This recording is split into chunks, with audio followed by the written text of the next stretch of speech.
Good morning everyone. कल हमने artificial की कुछ टाइप्स पढ़ी थी, जैसे नायलॉन और रेयॉन। ठीक है, आज हम पढ़ेंगे आर्क्लिक और आर्कलॉन और Orlon. These fibres are substitute for natural wool. ठीक है, ये फाइबर्स जो होती हैं वो नेचुरल वुल का सब्सटीट्यूट होती हैं, मतलब ये जो प्राकृतिक वुल हमें प्राप्त होता है उसको रिप्लेस करती हैं। These are made from polymer called polyacrylonitrile. ठीक है, ये किससे मिलके बनती है? एक पॉलीमर होता है जिसका नाम होता है polyacrylonitrile. These polymers decompose without melting. ये पॉलीमर्स जो होते हैं वो बिना मेल्ट के ही डिकम्पोज हो जाते हैं। So they are dissolve in a suitable solvent. इसीलिए इनको हम सुटेबल सॉल्वेंट में डिजॉल्व कर देते हैं। And the solution is pass through small metal plates. ठीक है, फिर इसके बाद इस सॉल्यूशन को हम क्या करते हैं, छोटी छोटी मेटल प्लेट से पास करते हैं विथ फाइन होल्स, जिनके पास छोटे छोटे छेद होते हैं, कॉल्ड स्पिनरेट्स। और इन होल्स को हम क्या बोलते हैं? स्पिनरेट्स। टू ऑब्टेन फिलामेंट्स ऑफ आर्कलिक, जिससे हमें क्या मिल जाते हैं? फिलामेंट मिल जाते हैं आर्कलिक के। These filaments are then spun into yarn. ठीक है, फिर बाद में यही फिलामेंट्स क्या होते हैं? यार्न में बुन दिए जाते हैं। Properties of acrylic. अब आर्कलिक की प्रॉपर्टीज़ क्या होती हैं हम वो देखेंगे। तो it is soft, light weight and warm, therefore used as alternative to wool. ठीक है, ये कैसे होते हैं? सॉफ्ट होते हैं, लाइट वेट मतलब हल्के होते हैं और गर्म होते हैं, इसीलिए इनको वुल का अल्टरनेट भी माना जाता है। It is less expensive than wool, easier to wash, more durable and is not attracted by insects. ये कैसा होता है? वुल्स के कंपैरिजन में थोड़ा सस्ता होता है, आसानी से धो लिया जाता है, ज़्यादा समय तक चलता है और इंसेक्ट्स के द्वारा अट्रैक्ट नहीं होता है।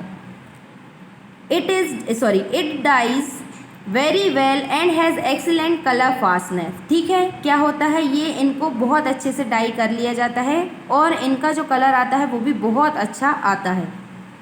It resist shrinkage and wrinkles. ठीक है, ना इन पे सिकन पड़ती है, ना ही क्या पड़ते हैं, ना ही ये सिकुड़ते हैं। सिंक्रेज का मतलब सिकुड़ना होता है, रिंकल्स का मतलब होता है सिकन। Uses of आर्कलाइन। आर्कलिक के यूजेस क्या होते हैं? तो it is generally use to make knitwear. ये कैसे होते हैं? जो ऊनी कपड़े, बुनने वाले कपड़े होते हैं उनको बनाने के लिए यूज़ होते हैं। अपहोल्स्ट्री। ठीक है, अपहोल्स्ट्री मतलब ये जो मेहराब वगैरह बनते हैं उनके लिए, और आर्टिफिशियल फर बनाने के लिए। It is use in making blankets, और इन्हीं की मदद से क्या होता है? ब्लैंकेट भी बनता है। अब हम देखेंगे कि आर्टिफिशियल और सिंथेटिक फाइबर्स जो होते हैं उनके एडवांटेजेस क्या होते हैं। तो these fibres have longer life than natural fibres. ठीक है, इनकी जो लाइफ होती है वो नेचुरल फाइबर के कंपैरिजन में ज़्यादा होती है। As they have high lustre and do not turn yellow with age, क्योंकि इनकी जो चमक होती है उनमें बहुत ज़्यादा होती है और ये समय के साथ फीके नहीं पड़ते। यहाँ येलो का मतलब पीला नहीं, यहाँ क्या होगा? फीका, मतलब कि इनका जो कलर होता है वो सेम रहता है, फीका नहीं पड़ता है। These fibres are easy to clean and dry quickly. ठीक है, इनको आसानी से साफ़ किया जा सकता है और ये आसानी से सूख भी जाते हैं। Most of synthetic fibre are wrinkle free, और बहुत सारे जो सिंथेटिक फाइबर्स रहते हैं वो कैसे होते हैं? रिंकल फ्री, मतलब इन पर सिकन नहीं पड़ती है। These fibres are less expensive than natural fibres, और जो आर्टिफिशियल फाइबर्स या सिंथेटिक फाइबर्स होते हैं वो नेचुरल फाइबर की कंपैरिजन में सस्ते होते हैं। These fibres are not easily acted upon by moisture, chemical and moth. ठीक है, ये फाइबर्स रहते हैं ये आसानी से एक्ट नहीं होते हैं, ना इन पे मॉइस्चर एक्ट करता है, ना ही केमिकल्स और ना ही कीट, मतलब जो छोटे छोटे कीट वगैरह आते हैं वो भी इनको आसानी से अटैक नहीं कर पाते हैं। अब इनके डिसएडवांटेजेस क्या होते हैं हम ये देखेंगे। तो these fibres catch fire easily as compared to natural fibres. ये फाइबर्स जो रहते हैं वो आसानी से आग पकड़ लेते हैं नेचुरल फाइबर के कंपैरिजन में। Moreover they melt instead of burning when ignited, और जब इनमें आग लगती है तो ये क्या होते हैं? पिघलते हैं, ना कि जलते हैं। Therefore stick on person's body causing severe burns, और क्या कर देते हैं? जो पर्सन की बॉडी है उस पर ये चिपक जाते हैं और उनको गहरे घाव दे देते हैं। These fibers cannot absorb sweat, therefore clothes made from synthetic fibers are very uncomfortable in summer and rainy season. ठीक है, ये जो रहते हैं क्या होते हैं? स्वेट एब्जॉर्ब नहीं करते, इसीलिए जो सिंथेटिक फाइबर से क्लॉथ बनते हैं वो बहुत ज़्यादा अनकंफर्टेबल होते हैं गर्मियों में और बरसात के मौसम में। These fibres are non biodegradable. ये फाइबर्स होते हैं, ये नॉन बायोडिग्रेडेबल होते हैं, मतलब आसानी से डिकम्पोज नहीं होते हैं। They do not decompose and hence cause pollution. ठीक है, ये डिकम्पोज नहीं होते हैं और पॉल्यूशन करते हैं। अब हम देखेंगे कि इनके फाइबर्स के बारे में कुछ और पढ़ेंगे। तो एनरिच योर नॉलेज में, as clothes made from pure synthetic fibre are not comfortable to wear, therefore these fibres are blended with natural fibres. ठीक है, जैसा कि हम देख सकते हैं कि जो कपड़े प्योर से सिंथेटिक फाइबर से बनते हैं वो ज़्यादा कंफर्टेबल नहीं होते हैं पहनने में, इसीलिए इन फाइबर्स को हम नेचुरल फाइबर्स के साथ मिलाते हैं। The fibres so obtained are called blended fibres और मिक्स्ड फाइबर्स। इस तरीके के जो फाइबर्स हमें मिलते हैं उनको हम ब्लेंडेड फाइबर्स और मिक्स फाइबर्स भी बोलते हैं। For example, when Terylene is blended with cotton mixed fibre Terrycot is obtained. ठीक है, जब हम थेरेलिन को कॉटन के साथ मिलाते हैं तो हमें एक मिक्स्ड फाइबर टेरिकॉट मिलती है। When it is blended with silk mixed fibre terry silk is obtained. और जब हम इसको सिल्क के साथ मिलाते हैं तो हमें एक मिक्स्ड फाइबर टेरी सिल्क मिलती है। And when it is blended with wool mixed fibre terry wool is obtained. और जब हम इनको वुल के साथ मिलाते हैं तो हमें क्या मिलता है, मिक्स्ड फाइबर टेरी वुल मिलती है। However mixed fibre so obtained are less lustrous. ये बात अलग है कि जितने भी मिक्स्ड फाइबर्स होते हैं वो कम लस्टरस होते हैं, मतलब थोड़े कम चमकीले होते हैं प्योर सिंथेटिक फाइबर की कंपैरिजन में। But these are more comfortable than pure synthetic fibre. लेकिन ये प्योर सिंथेटिक फाइबर की कंपैरिजन में बहुत कंफर्टेबल ज़्यादा होते हैं।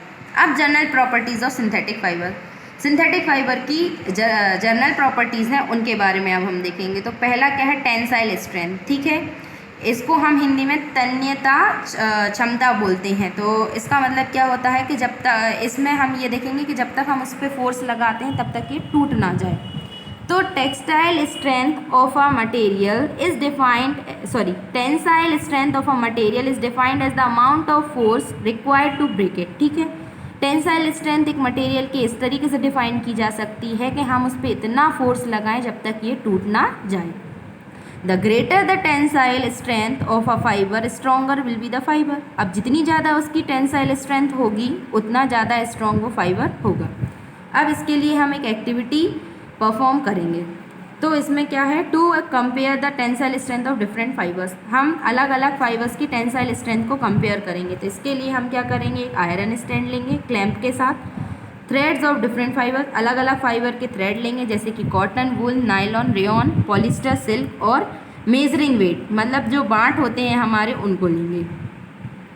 Take the cotton thread of about 60 centimetre length. अब हम क्या करेंगे, एक कॉटन थ्रेड लेंगे अप्रॉक्स 60 सेंटीमीटर लंबा और उसको क्लैंप से बांध देंगे so that it hangs freely from it, इस तरीके से कि वो वहाँ से आसानी से नीचे टंग जाए। At the free end sustain a pan so that weight can be placed on it. अब उसके जो फ्री एंड है मतलब जो फ्री छुट्टा था ना उसका, वो उस पर हम देखेंगे कि एक पेन लटका देंगे और जहाँ हम वेट उस पर रख सकते हैं। Add weight 1 by 1 till the thread breaks. और हम क्या करेंगे, उसमें एक एक करके वजन डालते जाएंगे, तब तक डालेंगे जब तक कि वो धागा टूट नहीं जाता। Note down the total weight required to break the thread. अब हम क्या करेंगे, नोट कर लेंगे कि कितना वेट लगा उस थ्रेड को तोड़ने के लिए। This weight indicates the tensile strength of the fibre. ये वेट हमें टेंसाइल स्ट्रेंथ बताएगा उस फाइबर की। यही प्रोसेस हम सभी फाइबर्स के लिए करेंगे, ठीक है, जैसे कॉटन, रेयॉन, नायलॉन, पॉलिस्टर और सिल्क के लिए। तो you will find that nylon has the highest tensile strength among all these fibres. इन सभी फाइबर्स के बीच में सबसे ज़्यादा टेंसाइल स्ट्रेंथ किसकी होगी, नायलॉन की। ठीक है, अब नेक्स्ट क्या है इसकी प्रॉपर्टी, वाटर एब्जॉर्बिंग कैपेसिटी, कि मतलब कौन सी फाइबर कितना पानी अपने अंदर सोख सकती है। तो water absorbing capacity of a material is the measure of amount of water absorb by.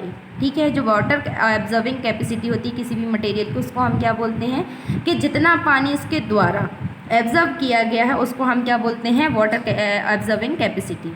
Natural fibres absorb more water than synthetic fibre. जो नेचुरल फाइबर होती हैं वो सिंथेटिक फाइबर की कंपैरिजन में ज़्यादा पानी सोखती हैं। इसके लिए भी हम एक एक्टिविटी करेंगे परफॉर्म। ठीक है, तो एम क्या रहेगा हमारा इसका, to determine the water absorbing capacities of different fibres. हमें देखना है कि अलग अलग फाइबर्स की जो वाटर एब्जॉर्बिंग कैपेसिटी होती है वो क्या होती है। तो इसके लिए हमें क्या करना है, 6 पीसेज लेने हैं अलग अलग क्लॉथ के, cotton, silk, nylon, polyester, rayon और वुल का। ठीक है, each one with area of 50 square metre. ठीक है, इतना लेना है कि दोनों मतलब प्रत्येक का जो एरिया होगा वो कितना होगा, 50 मीटर स्क्वायर होगा। 6 वेसल्स ऑफ इक्वल कैपेसिटी, और 6 बर्तन लेने हैं जिनकी कैपेसिटी कैसी होगी, एक समान। टू टेक इक्वल प्रोसीजर में हम क्या करेंगे, take equal amount of water in each vessel, प्रत्येक बर्तन में हम समान मात्रा का पानी भरेंगे। So each piece of cloth in different vessel. अब इसके बाद हम क्या करेंगे, जितने भी पीसेस हमने लिए थे एक एक करके अलग अलग वेसल में अलग अलग पीस को हम क्या कर देंगे, उसमें भिगो देंगे। After 5 minutes take out the cloth pieces from the water. अब इसके बाद 5 मिनट बाद हम क्या करेंगे, इन सभी पीसेस को पानी में से बाहर निकाल लेंगे। Observe the water that remains in the vessels. अब जो बर्तन में पानी बचे हुए, बाकी बर्तनों में पानी बचा हुआ है उसको हम ऑब्जर्व करेंगे कि कितना पानी किस बर्तन में बचा हुआ है। अब ऑब्जर्वेशन में हम देखेंगे कि हमने क्या ऑब्जर्व किया। तो you will observe that more water is left in the vessel in which the nylon cloth was soaked. ठीक है, हम ये ऑब्जर्व करेंगे कि जिस वेसल में हमने नायलॉन का कपड़ा भिगोया था उसमें सबसे ज़्यादा पानी बचा है। And least water is left in which woollen cloth is soaked, और सबसे कम पानी किस में बचा है, उस वेसल में बचा है जहाँ वुलन क्लॉथ मतलब ऊनी कपड़े हमने भिगोए, ऊन का कपड़ा भिगोया था। Conclusion, this conclude that nylon has the least water absorbing capacity. ये हमें ये बताता है कि नायलॉन में सबसे कम वाटर एब्जॉर्बिंग कैपेसिटी होती है। And wool has the greatest water absorbing capacity among all these fibres. और हम कह सकते हैं कि वुल जो होता है उसमें सबसे ज़्यादा वाटर एब्जॉर्बिंग कैपेसिटी होती है सभी फाइबर के कंपैरिजन में। ठीक है, ये समझ में आया सभी को? अगर ना आया हो बेटा, कोई भी डाउट हो तो हमसे पूछ लेना। नेक्स्ट आपका नेक्स्ट क्लास में मतलब नेक्स्ट क्लास में आप लोगों को प्लास्टिक पढ़ाएंगे, तो इसके लिए आप लोग एक बार प्लास्टिक ज़रूर पढ़ के रखना। ठीक है, thank you all of you, have a nice day.